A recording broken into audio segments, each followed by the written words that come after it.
सबैभन्दा बढी अनुग्रही छु। आफ्नै गाउँ आफ्नै टोल वडाबाट यति धेरै साथ पाइराखेको छु। यो चुक्ता गर्नको लागि कसरी काम गर्नुपर्छ भन्ने त्यो मैले मनमा नै अहिले सोचिराखेको छु। विशेष गरी म त राजनीतिमा कहीँ पनि लागेकै थिइनँ। यहाँहरूले देख्दै गर्दाखेरि पनि आफूले प्राप्त गरेको पुरस्कारहरू पनि यो स्कुलमा खानेपानी, शौचालय त्यो निर्माण गर्नको लागि खर्च गरेको चिज यहाँहरूलाई थाहा छँदैछ। मेरो आदरणीय गुरु हेड सर हुनुहुन्थ्यो तत्कालीन, मङ्गल सर यहीँ हुनुहुन्छ। धर्मोदय र मदने दुवैमा खानेपानी ल्याउनु पर्छ भनेर करिब 2 लाख रुपियाँको प्राप्त पुरस्कार दुईटा स्कुलमा खर्च गरेर कोसिस गरियो। पानी पनि पुग्यो, तर त्यो प्राविधिक हिसाबले त्यो धेरै लामो समय टिकेन। त्यो दुईटै स्कुलमा शौचालय थिएन। सबै हामी झाडीतिर छिरेर दिसा पिसाबहरू गर्ने त्यस्तो अवस्था थियो। त्यतिखेर शौचालयको सुरुवात गरेको थिएँ र यो सबै गाउँ बस्तीमा भएको दुःख सबै मैले देखेको छु। म आफै पनि यहाँ हुर्केको कारणले गर्दाखेरि म 2 सम्म 1 र 2 मैले यहीँ दरन डाँडा पढेँ अनि 3 देखि 5 सम्म मैले मदने पढेँ। 6 कक्षादेखि कुन्दुर हिँडेर जाँदाखेरि कति गाह्रो थियो, पुल थिएन, ट्विन थिएन। त्यो मैले धेरै भनिराख्नु पर्दैन।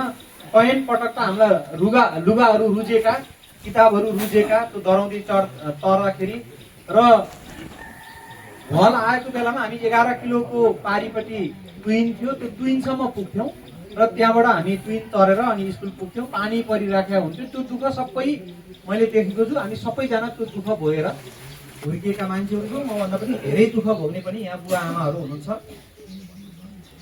त्यो राजनीति चाहिँ समाजलाई डोर्याउनको लागि हो। समाज अलिकति पछाडि परिराखेका हुन्छ, समाजले रूपान्तरण खोजिराखेका हुन्छ र त्यो समाजलाई डोर्याएर अलिक अगाडि पुर्याउनको लागि राजनीति हो। तर यस अगाडिको राजनीति मलाई अलिक चाहिँ सन्चो छैन, अलि निको भइरहेछ। चिसो लागेर मैले बोल्दाखेरि थोरै अप्ठ्यारो पर्न गएको म क्षमा प्रार्थी छु।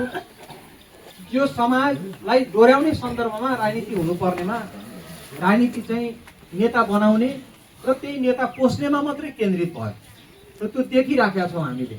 र अहिलेको हाम्रो राजनीति भनेको जनता केन्द्रित र देश केन्द्रित, कसरी देशको हित हुन्छ, कसरी जनताको हित हुन्छ भन्नेमा केन्द्रित गरेर लगिराखेका छौँ।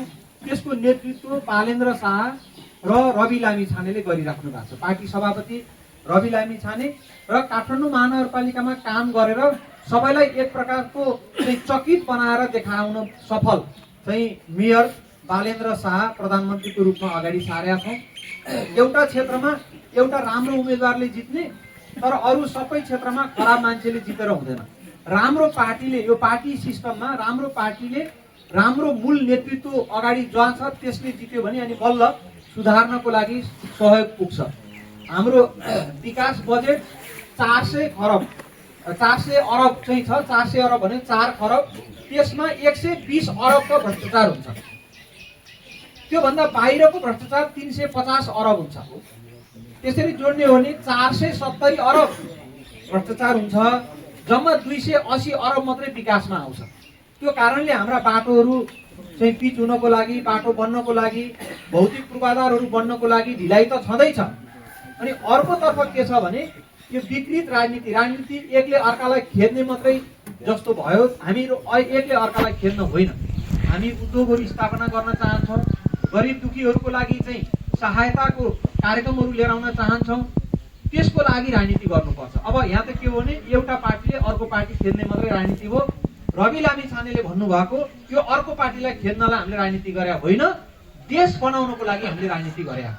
त्यसको लागि हामीले यो राजनीतिलाई अगाडि बढाइराखेका छौँ र यो सन्दर्भमा म यो अहिलेको परिवर्तनको प्रतिनिधि पात्र मात्रै हो। यो एउटा चाहिँ अवसरले जुराएर म उम्मेदवार भएको छु। यो सबै सारा देशले चाहेको चाहिँ परिवर्तन जे छ त्यसको म प्रतिनिधि पात्र हो र यही गाउँको छोरा भाइ भतिजा म यहीँ छु र म यहीँको भएको कारणले गर्दाखेरि एउटा यो ठाउँको लागि एउटा म चाहिँ विशेष प्रकृतिको सोच पनि राखि नै राखेको छु। अहिलेको सन्दर्भमा एउटा परिवर्तनको पात्र भएको कारणले गर्दाखेरि यो परिवर्तनलाई मूर्त रूप दिनको लागि मैले गर्नुपर्ने कामहरू धेरै छन्। हाम्रो परिवर्तनका नेतृत्वहरूले गर्नुपर्ने कामहरू धेरै छन् र त्यसलाई मूर्त रूप दिनको लागि यहाँहरूको साथ सहयोग असाध्यै आवश्यक हुन्छ।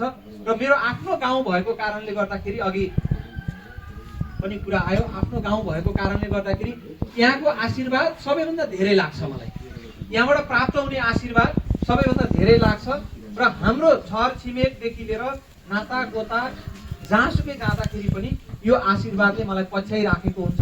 र यहाँहरू सबैले पक्का पनि आफ्नो चाहिँ सबै दिनचर्यामा अब यो चाहिँ निर्वाचन केन्द्रित मात्रै नभइकन दिनचर्यामा नै परिवर्तनको पक्षको एउटा पात्र हो र यसलाई हामीले साथ दिएको कारणले गर्दाखेरि चाहिँ भनेर एकदम ढुक्क भएर चाहिँ अगाडि बढ्ने सन्दर्भमा यो आशीर्वाद असाध्यै धेरै महत्त्वपूर्ण हुन्छ। मैले एक एक पनि कुरा गरेको छु, कति बुवा आमाहरूसँग कुरा गर्न बाँकी पनि छ। म आज र भोलि पालुङटारको लागि पार्टीले छुट्याइदिएको छ। म पालुङटारको विशेष गरी 9 नम्बर वार्डमा आज अलिकति बढी म हिँड्छु। त्यस पछाडि अरू वडाहरूमा आज र भोलि हिँडेर पालुङटारको समय पहिलो चरणको समय मैले यसरी खर्च गर्छु। त्यस पछाडि अरू पालिकाहरूमा 5 वटा पालिका पर्छ। यो पालुङटार भइहाल्यो, गोर्खा नगरपालिकाको आदि वडाहरू पर्छ, 7 वटा वडाहरू पर्छ। त्यसपछि सिरामचोक गाउँपालिका, अजिरकोट गाउँपालिका र बारपाक सुलीकोट गाउँपालिका पर्छ। 4 वटा पुरा पर्छ र एउटा चाहिँ आदि पालिका पर्छ। 38 वटा वडाहरू छ, 643 वटा टोलहरू छ। त्यो धेरै चाहिँ ठुलै भूगोलमा पर्छ यो।